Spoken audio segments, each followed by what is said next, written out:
ৰেমলৰ ধ্বংসলীলা প্ৰতি ঘণ্টাত 110 পৰা 120 কিলোমিটাৰ বেগত বলিছে বতাহ কৰবাত যদি বাগৰি পৰিছে প্ৰকাণ্ড গছ কৰবাত সৃষ্টি হৈছে বানপানীত ডুব গ'ল বিমানবন্দৰ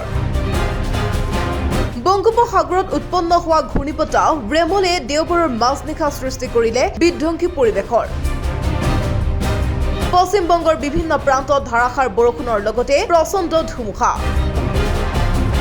ধাৰাসাৰ বৰষুণৰ ফলত বিভিন্ন প্ৰান্তত এতিয়া দেখিবলৈ পোৱা গৈছে বানপানী প্ৰতি ঘণ্টাত 110 পৰা 120 কিলোমিটাৰ বেগত বলা বতাহত বাগৰি পৰিছে প্ৰকাণ্ড গছ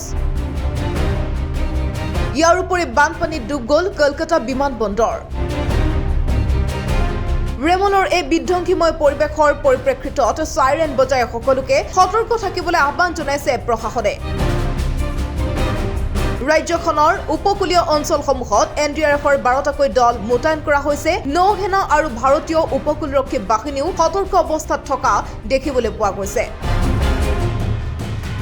আৰু এনেদৰে দেখিবলৈ পোৱা গৈছে সাগৰীয় ঘূৰ্ণীবতাহ ৰেমলে এতিয়া সকলোতে চলাইছে ধ্বংসলীলা নিউজ ডেস্ক প্ৰতিবিম্ব লাইভ